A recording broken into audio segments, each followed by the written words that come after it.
We're starting the first full day of the tour. Not sure what this building is. We'll find out soon, I'm sure.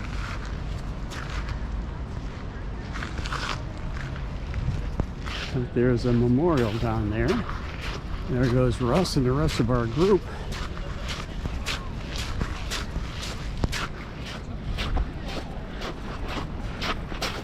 Because of the fact that there was an enormous amount of writing in the years that between the First and Second World Wars about air power and how air power could potentially be used.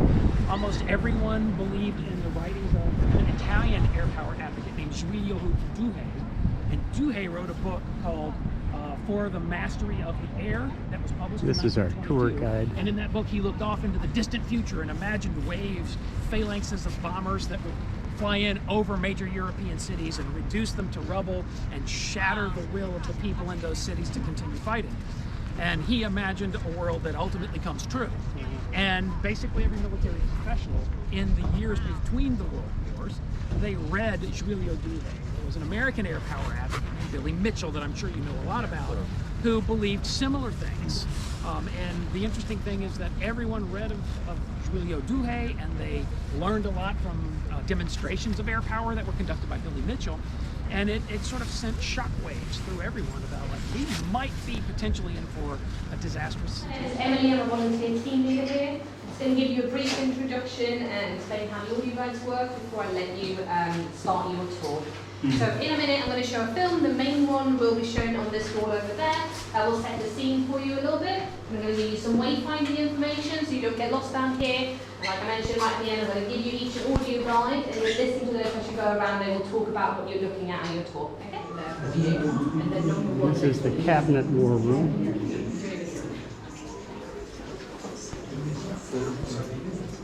Where the cabinet would meet to make their plans. Here's inside the museum. Huge.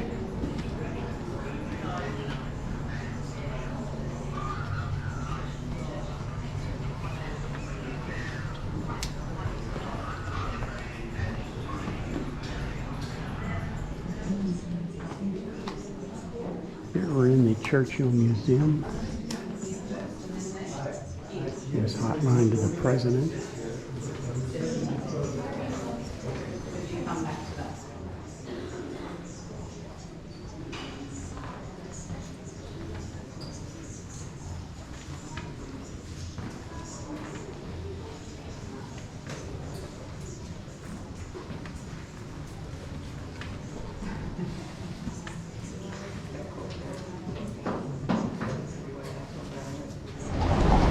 We just left the Churchill War Museum and the cabinet room they had underground, and we're waiting for our bus now. The traffic here is horrendous. We just had a motorcade went by. I think it was some of the new cabinet members. You can see police up there, and the area we walked up is lined with police cars. But the traffic here is absolutely bizarre. You could never get around here. On the left is the Ministry of Defense from the 1930s. And the building on the left-hand corner, much older building, is the banqueting house of the Palace of Whitehall, most of which was burned down in 1698, but the banqueting house survived, and it played an important role in our constitutional history because it was at this very location on January the 30th, 1649, following defeat in the English Civil War, that King Charles I was beheaded. Okay. And for 11 years we had a kind of republic, the Commonwealth. And Elizabeth Truss has just returned from Scotland, where she's been appointed by Her Majesty the Queen, and Boris Just Johnson a is crowd now waiting on at 10 gardening Downing leave. Street. Goodbye. On the left is the right is the cenotaph, which is the scene of the annual Act of Remembrance in November. Behind is the Foreign and Commonwealth Office, and this large building on the right is Her Majesty's Treasury. And we're about to enter Parliament Square. And Ramon, if we could go round a couple of times, there's a lot to talk about here.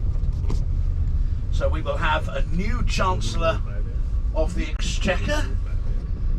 And the smart money is on a chap called Kwasi Kwarteng, who is a close friend of the new Prime Minister and is likely to be her appointment if it hasn't already been announced.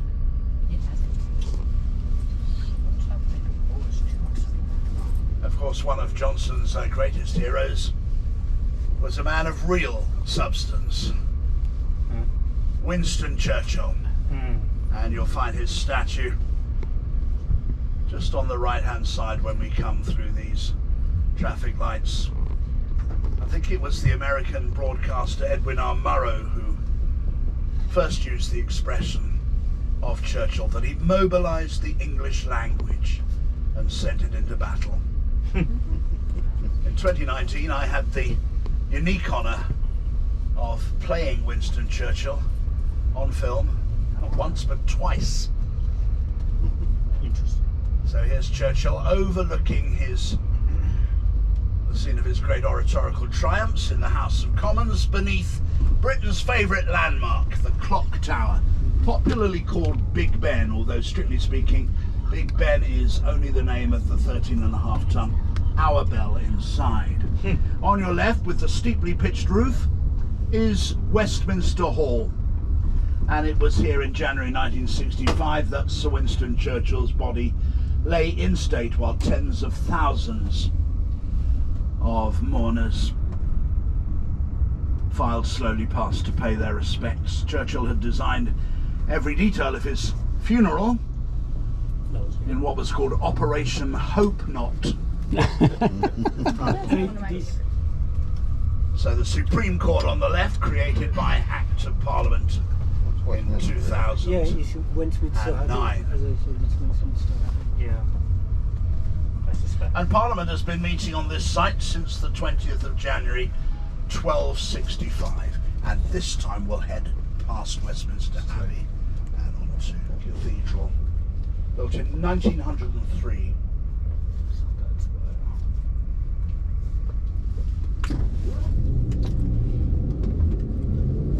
Built in a Byzantine style. And two popes have celebrated Mass here. John Paul II and Pope Benedict a few years later. We have actually had an English Pope, but not since the 1100s. So it's about time. Of course, Henry VIII had something to Now we're coming right into the centre of London to a major transport. Now we're just approaching Victoria Station. And you can see the logo for the Underground. That's right, just follow it round to the end of this road, then we'll turn then we'll go up Grosvenor Gardens, following the palace up to Hyde Park Corner. On horseback on the left, Allied commander in World War II, and here are Grosvenor Gardens, a gift in friendship to the people of France.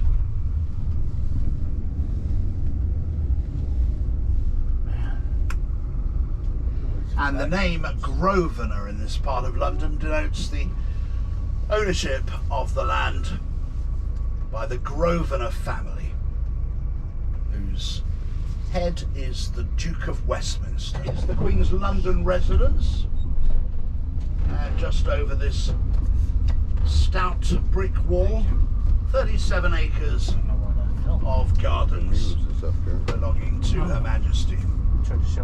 And the palace is open at the moment. It's open for a very short window normally while the court is away at Balmoral. That's the reason the Prime Minister and Prime Minister-elect had to go to Scotland today. Normally the handover would take place at Buckingham Palace, but because of the Queen's fragility she has stayed in Scotland, and Boris Johnson and his successor went to her today. So you'll hear all about it on the news, no doubt. The Queen always appoints her Prime Minister in person, and Elizabeth Truss is the 15th Prime Minister in the Queen's long reign. Of course, her first was Sir Winston Churchill, KG. So there have been some very distinguished holders of the office and some less distinguished. Well, Now over to the right you can see the Wellington Arch with the statue on top, Peace in her quadriga, the Angel of Peace alighting on the chariot of war. And a very poignant war memorial on the right is the monument to the Royal Regiment of Artillery, shaped like a First World War howitzer and said to be pointing towards the Somme. And it was the first war memorial, in fact, to depict a statue of a dead soldier. And just coming into view on our left now, London's first nude statue, Achilles, paid for in 1822 by the ladies of England, some of whom probably fainted when it was unveiled. It was built to honour the Duke of Wellington.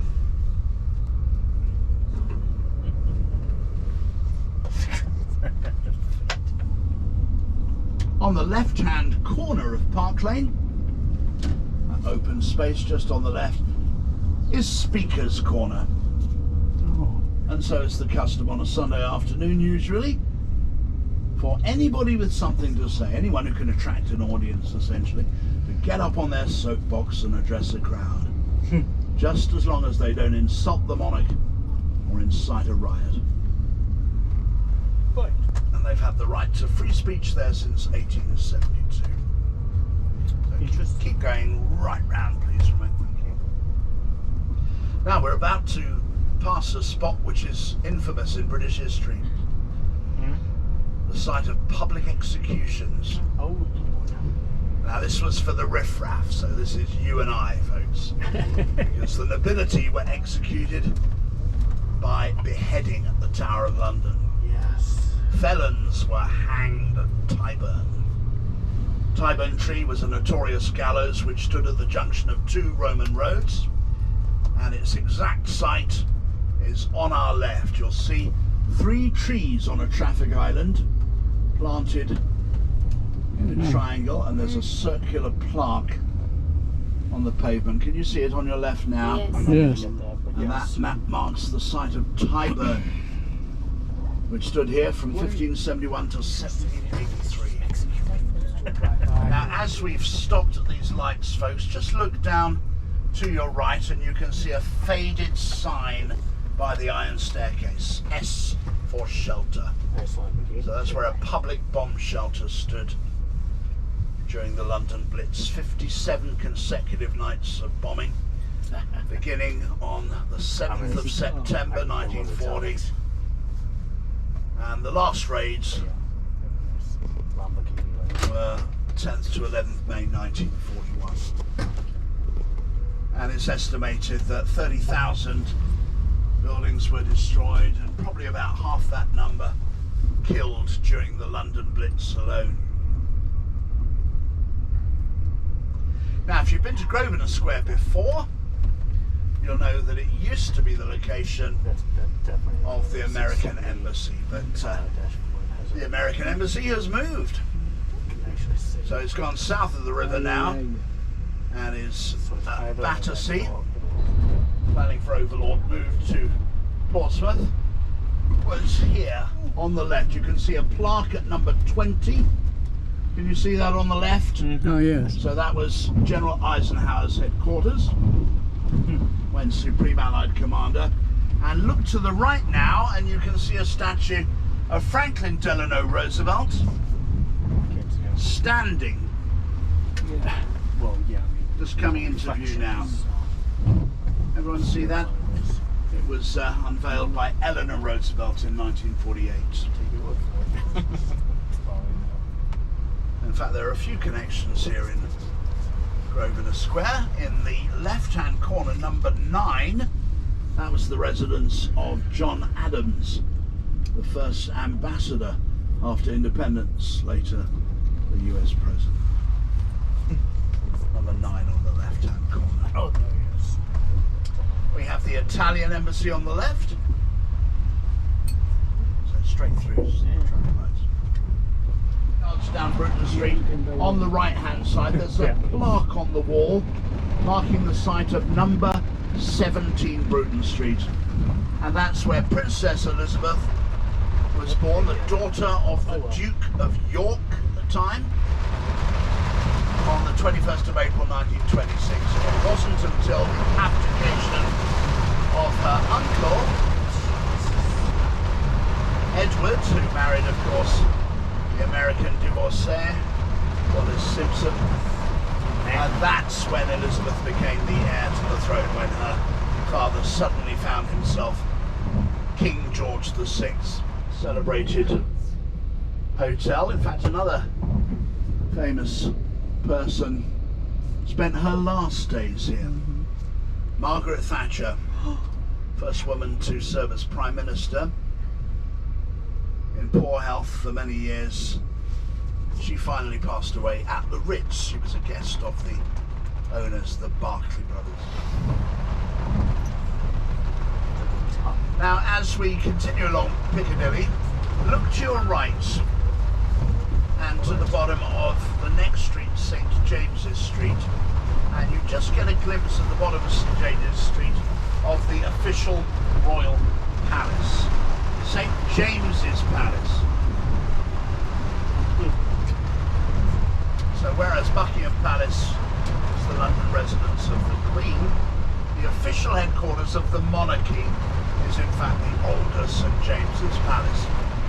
That's why the American ambassador is called ambassador at the court of St. James, by Christopher Wren in the 17th century, which lies inside the city of Westminster. Because London is two cities, as I'm sure you know, the city of Westminster and the city of London itself. In addition, there are 30 London boroughs, so the whole area covers around 609 square miles, with a population of 9.2 million. Several major roads converge on Piccadilly Circus. And on May the 8th, 1945, huge crowds assembled here. Jubilant people celebrating Victory in Europe Day. And very near here was a club at Rainbow Corner, which was popular with American GIs. And it stood at the corner of Shaftesbury Avenue and Glasshouse Street, just a few yards away from Piccadilly Circus. It's a circus in the sense of a circular road junction, so no clowns and acrobats, but instead a very famous statue. Right in front of us now is the world's first aluminium cast statue, as we say over here.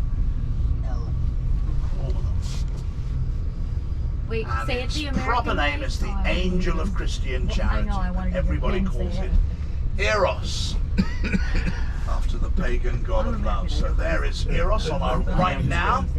To our left is Regent Street, famous for its Christmas lights. Above us are the advertising lights, which are so famous here. Piccadilly Circus was one of the first places on earth to have them. As we prepare to enter Trafalgar Square, which is the greatest public space in London. St. Martin's in the field. Oh.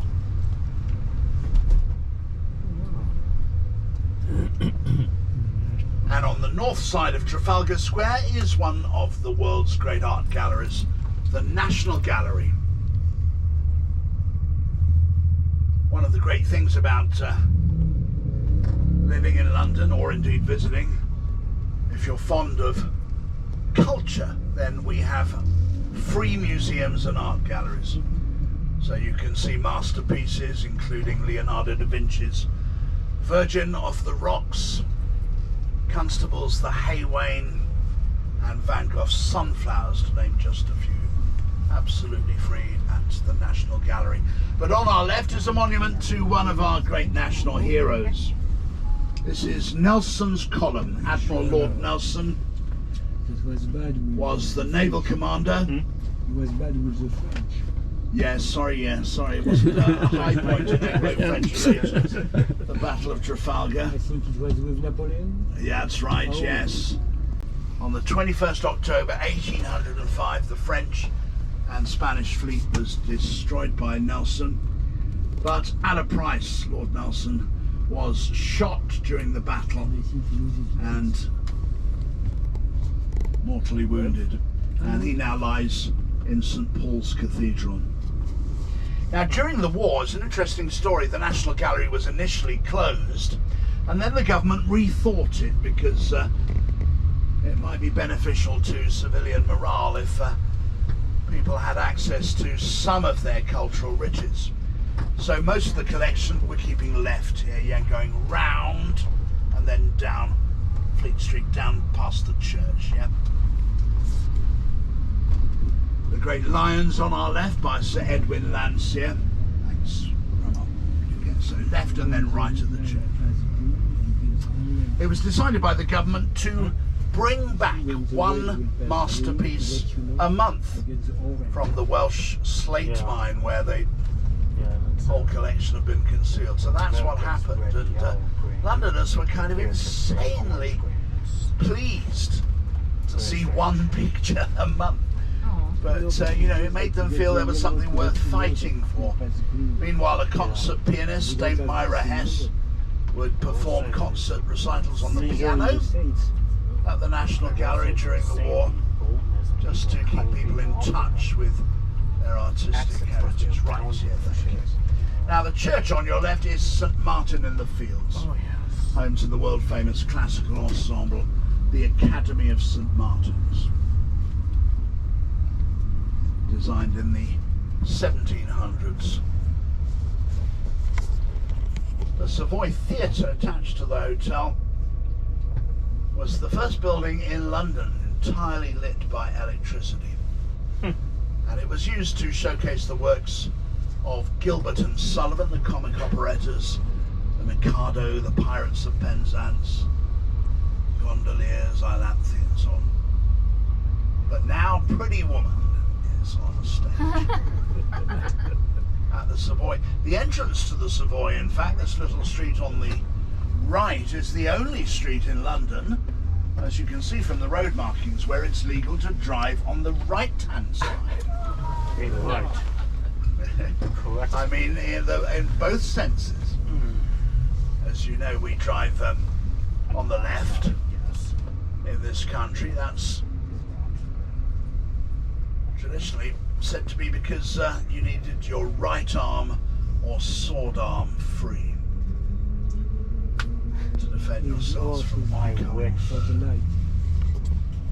With everyone except my son, he hates Frozen.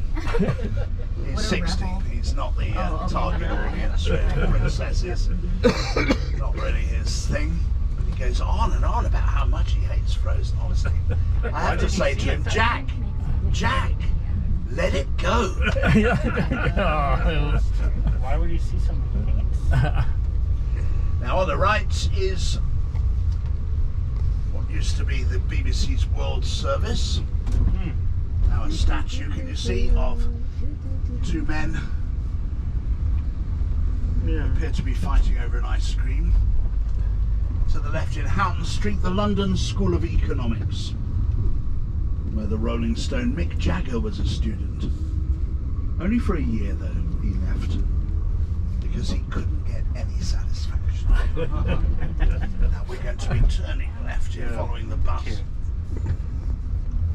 The Australian High Commission is on your right, and this was an exterior location for Gringotts, the Wizard's Bank in the Harry Potter movies. Now we're about to go past the central church of the Royal Air Force, St. Clement Danes. And you will see statues of eminent Air Force commanders Closest to us, it'll be on our right in a moment, is a statue of Bomber Harris, Sir Arthur Harris, who commanded the area bombing offensive against Germany, the RAF by night, the US Air Force by day. The proprietor of the Daily Express was Max Aitken, Lord Beaverbrook, a Scottish Canadian who was also a member of Churchill's War Cabinet. He was Minister of Aircraft Production. Blue-faced clock, that used to house the Daily Telegraph, and the Daily Express was based at this building on the left now, in an Art Deco style, of St Bride's, the Wedding Cake Church. A local baker, Master Rich, baked the first wedding cake modelled on that church steeple in the 18th century, and that's the pattern they've followed ever since. And Fleet Street is the legendary home of Sweeney Todd, the demon barber of Fleet Street, who lured his victims into his barber's chair, slit their throats, and sold the corpses to Mrs. Lovett's pie shop next door, where they were turned into the best pies in London. Court, just see the statue of Justice on top. But in front of us now, the greatest classical church of Northern Europe, and the masterpiece of Sir Christopher Wren. Built from 1675 to 1710, the People's Church and seat of the Bishop of London, St. Paul's. And it was here that the funeral took place of Sir Winston Churchill, attended by former President Eisenhower and many other world leaders in January of 1965. Other famous national heroes, the Duke of Wellington and Lord Nelson, lie buried here too. And on a happier occasion, Prince Charles married Lady Diana Spencer at the cathedral in 1981. This was the masterpiece of Christopher Wren. On the left is the Bank of England.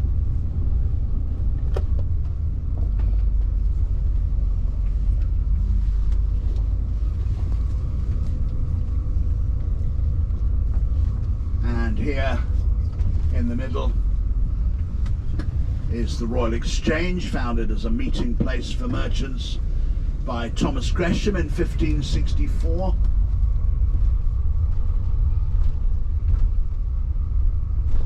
With the utility shaft and the lift on the right, that's Lloyd's of London. The cheese grater is the Leadenhall building on the left. And the Gherkin is this remarkable cigar-shaped building. Yep. Towering over cigar shape, that's what we're a calling medieval church. So Lloyd's of London began at Edward Lloyd's coffee shop in the 1670s in Tower Street. And amongst the things the more unusual items which it's insured over the years, Betty Grable's legs, insured by Lloyd's of London, one of our most infamous citizens, Jack the Ripper. And just behind this church, St Botolph's church,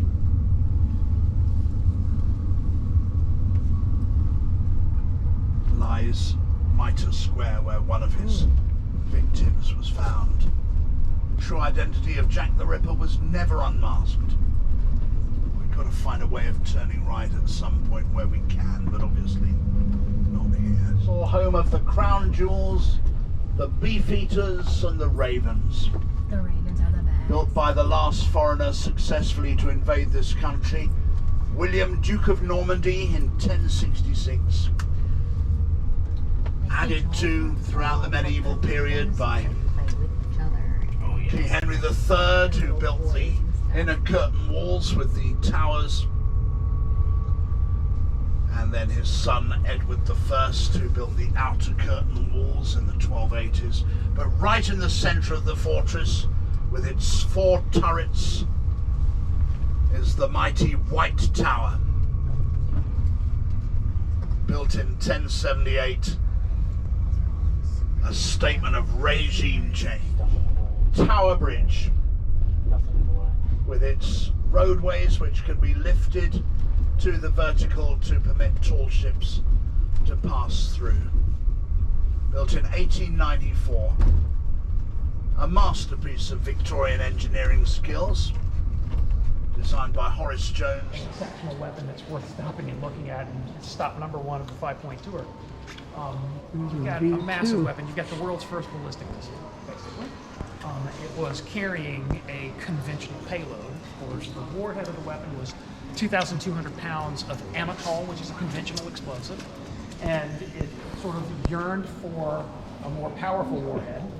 And say hi, Russ. You don't need to mention the fact that the government of the National Socialist Third Reich was in the process of developing nuclear weapons during the course of the Second World War, and they actually got pretty close to it. They achieved fission. They were trying to overcome some of the mass production challenges associated with making a nuclear weapon.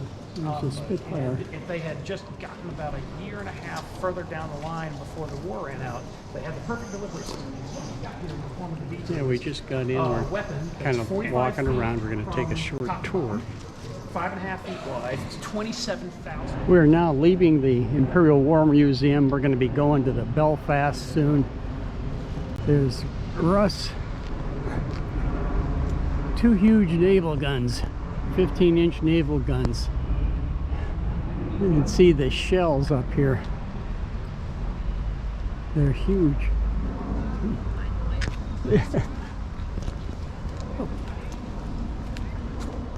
That's one of the shells that would fire, but they are large.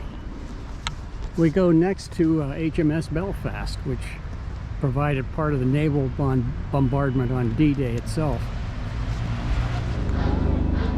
Coming up to H.M.S. Belfast.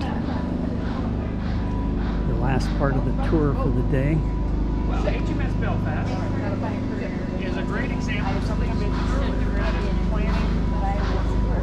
This ship is commissioned August 25th. Here we have the Belfast.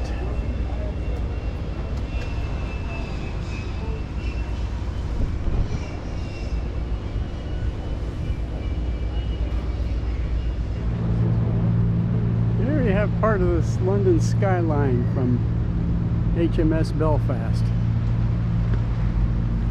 Some strange looking buildings.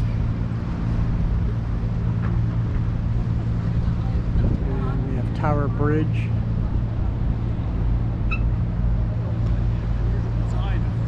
It's bigger. And the Tower of London. And down. And that strange looking building they call the Walkie-Talkie. And here we have the cruiser Belfast.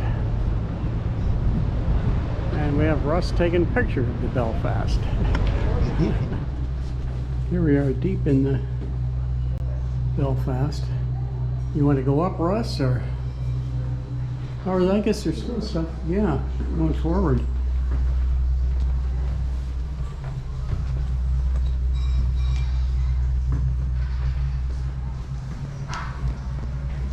To repair the rope, sew things up. The sailmaker shop. That's interesting.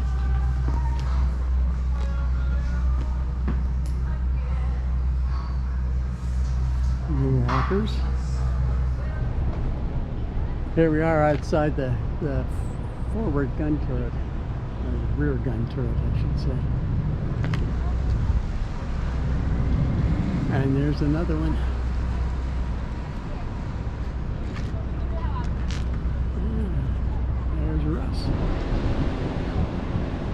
Here we are, the gun turrets and all, the bow of the ship, the Thames,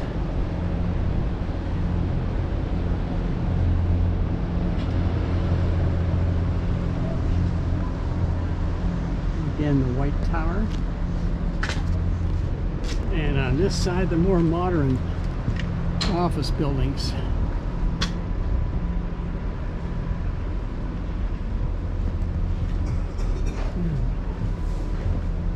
I'm gonna head down. Okay, I'll catch up with you here in just a minute. Signaling lights. And toward the rear of the ship.